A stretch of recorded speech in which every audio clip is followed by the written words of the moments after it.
Olá, pessoal.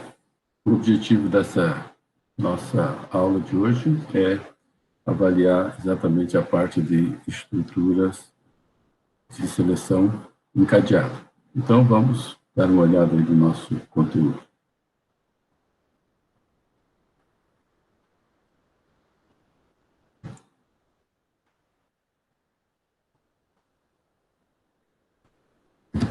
Então, essa nossa estrutura de seleção encadeada, ela vai aumentar um pouco mais a nossa forma de fazer seleção, como a gente tinha visto anteriormente. Então, agora a gente, além do se e então, a gente vai ter o encadeamento dessas condições. Vamos dar uma olhada. Até agora a gente aprendeu essa lógica, né? Se o resultado for verdadeiro, faz um bloco A, se não, faz um bloco B. Essa é a maneira que a gente tinha aqui no Portugal. Se a condição, por exemplo, média maior ou igual a 6, escreva aprovado. Se não, escreva reprovado. Então, com isso, a gente pode fazer agora uma evolução que é para ter mais recursos nesse ambiente, né? Vamos ver essa necessidade aqui do estudo de caso. Escreva um algoritmo para imprimir o conceito final de um aluno a partir de uma média. A média a gente já sabe fazer, bem tranquilo, né? A tabela de conversão a ser utilizada vai ser essa daqui. O conceito A, se a média for maior ou igual a 9, conceito C, se for maior que 6, conceito B, se for maior que 7, e conceito P, se a média for menor que 6. Então, poderia ser alguma coisa desse tipo aqui, você colocar lá. Se a média for maior ou igual a 9, então conceito A. Se a média for maior ou igual a 7, então conceito B. Se a média for maior ou igual a 6, então conceito C. Então, se a média for menor que 6, conceito P. Essa solução, assim, se a gente escrever dessa maneira aqui, o que vai acontecer? Aqui está o Portugal correspondente, supondo que você digitasse lá um valor 9,5, o 9,5 é maior que 9. Então, ele vai escrever o conceito A. 9,5 também é maior que 7, então ele vai escrever conceito B. 9,5 também é maior que 6, aí ele vai escrever conceito C. Não é bem isso que a gente precisa, né? Então, como é que pode ser resolvido isso, né? Aqui, ele vai escrever todas elas. Então, a gente tem que ter uma forma de resolver isso fazendo uma seleção encadeada. Como que é uma seleção encadeada? Tem essa característica aqui, ó. Se a gente seguir no fluxo, né? Se a média for maior que 9, ele escreve o conceito A e vai embora, vai lá para o final. Se a média for, se não for essa condição aqui, ele vem testar a segunda. Se a média for maior que 7, vai escrever o B e vai lá para o final. Se não for essa condição verdadeira, ele vai testando uma por uma, né? Então, essa que é a ideia, ó. Tem, se a média for maior que 9, faz isso daqui. Se não, aí veja que dentro desse senão eu tenho um outro C. Se a média for maior que 7, vou escrever o conceito B. Senão, esse senão aqui é desse C, ó. E assim a coisa vai sendo encadeada. Só que depois lá você tem que fechar os encadeamentos. E vamos ver isso no nosso ambiente em Portugal, que nos interessa, né? Cada bloco é representado aqui por abrir chaves e fechar chaves. Então, nesse caso aqui, se a média for maior igual a 9, ele vai fazer, escreva o conceito A. Se não, esse senão é daquele C lá. Aí abriu aqui chaves. Dentro desse senão, que tem abriu chaves, ele tem um outro teste. Se a média for maior que 7, então ele abriu chaves aqui, escreveu isso. Senão, esse senão é daquele C ali. E aí tem mais um C aqui dentro daquele senão. Veja que você vai colocando C dentro do senão, ó, vai encadeando, né? Por isso que é a seleção encadeada. Depois desse último aqui, ó, se a média for maior que 6, conceito C, se não, conceito P. Esse senão aqui fechou chaves com esse ponto, esse aqui fecha com esse aqui fecha o outro lá, e esse aqui é o primeiro senão. Então tem que ter um cuidado de fechar as chaves correspondentes. Quando você está digitando no Portugal, cada vez que você já coloca o abrir chaves aqui, ele automaticamente coloca o fechar aqui correspondente. Então, é só prestar atenção e fazer essa correspondência, tá? Essa aqui é a parte fundamental de ter as correspondências entre abrir chave e fechar chave para cada bloco. Aqui ele mostra mais um conceito de ter um programa tudo alinhado à esquerda ou fazer indentação, como a gente viu. Esse anterior aqui está bonitinho, né? Cada C, ele tem o senão e vai entrando para dentro aqui para ficar identificado quem está dentro de qual condição, né?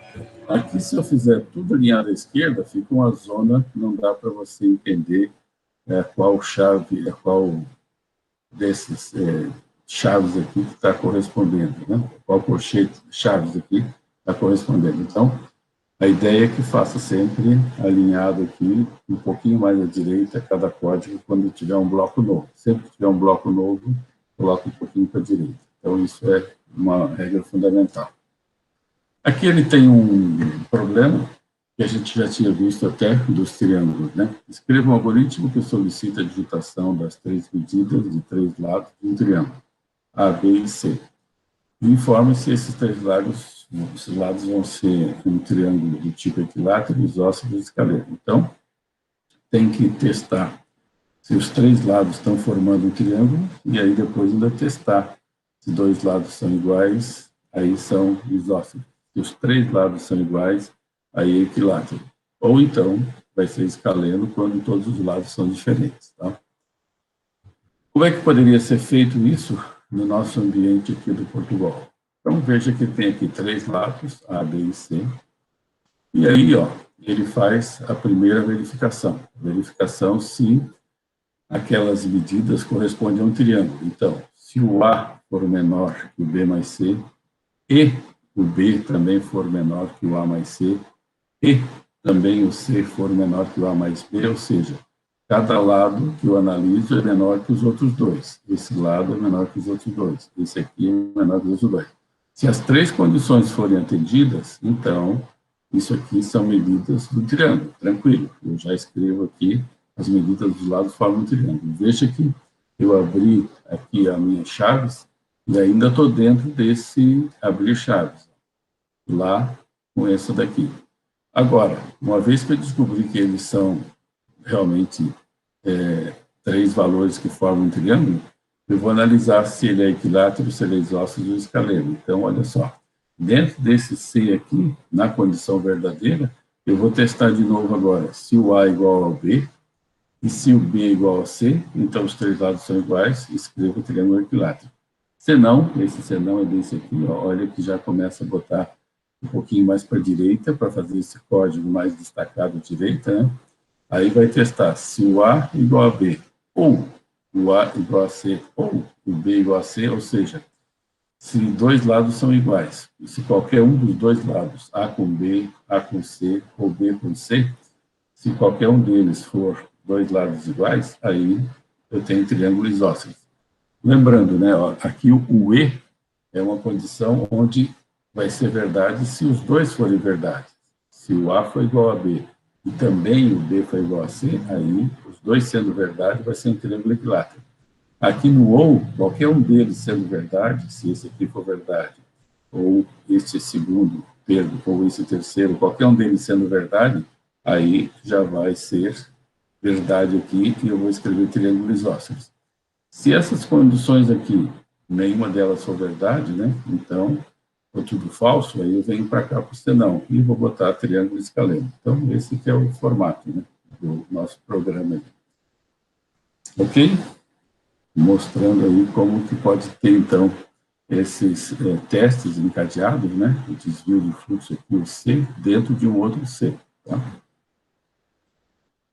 Então, resumindo, a gente tem essas decisões com múltiplas possibilidades, né, e a gente chama isso de estrutura de seleção encadeada. Tem aqui C uma condição, eu faço instruções. Se não, posso botar outra condição, faço instruções. Se não, e aí não tem limite, você pode encadear um teste dentro do outro, não tem problema, tá?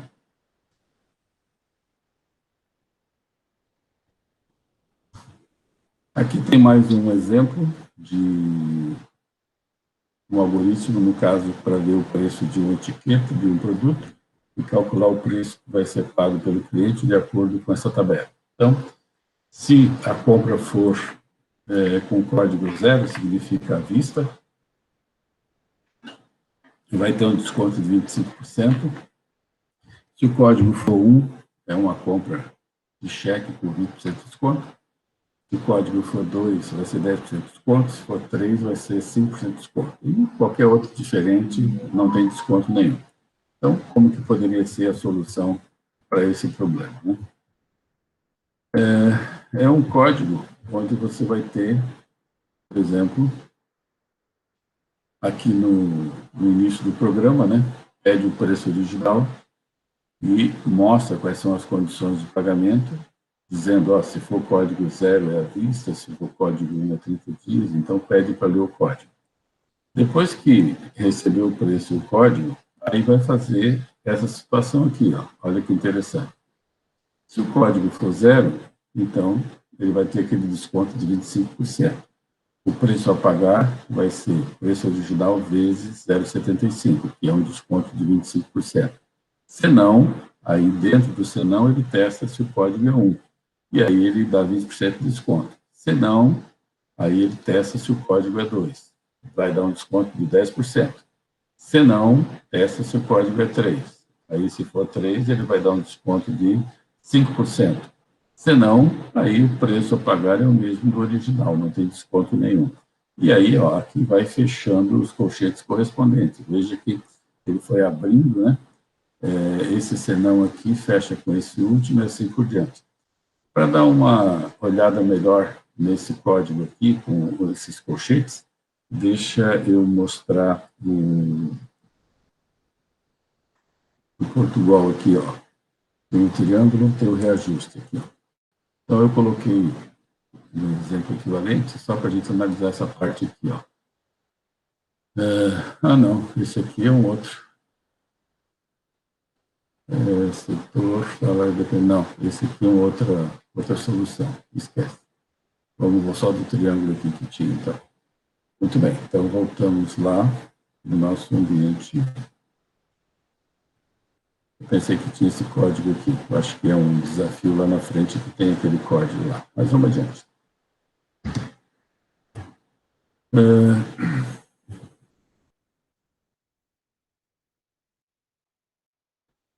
Esse aqui, ó. O exemplo que tinha lá era esse aqui. Então vamos ver o exercício. Uma empresa vai oferecer um reajuste salarial cujo percentual será decidido através das seguintes situações. É semelhante àquele problema anterior. O funcionário, se ele for do setor comercial, um tempo de casa superior ou igual a 10 anos, ele vai ter um reajuste de 5%. Funcionário do setor comercial, aqui é comercial, com tempo de casa inferior a 10, tem direito a reajuste de 3%. Então, se for mais que 10 anos, é 5. E na outra condição é 3.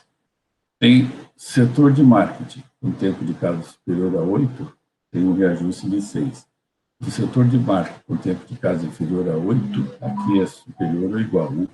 Aqui dá 4%. Se for de TI, não interessa quanto tempo de casa, o reajuste é 100%, 6%.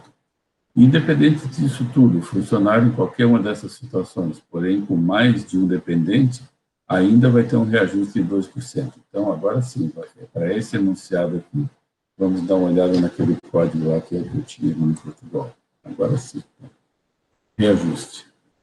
Então, aqui, ó, eu tenho que ler setor, né, para saber se é comercial, se é marketing, se é tecnologia da informação. Por isso que tem esse escreva aqui, informe o setor. Estou lendo o setor.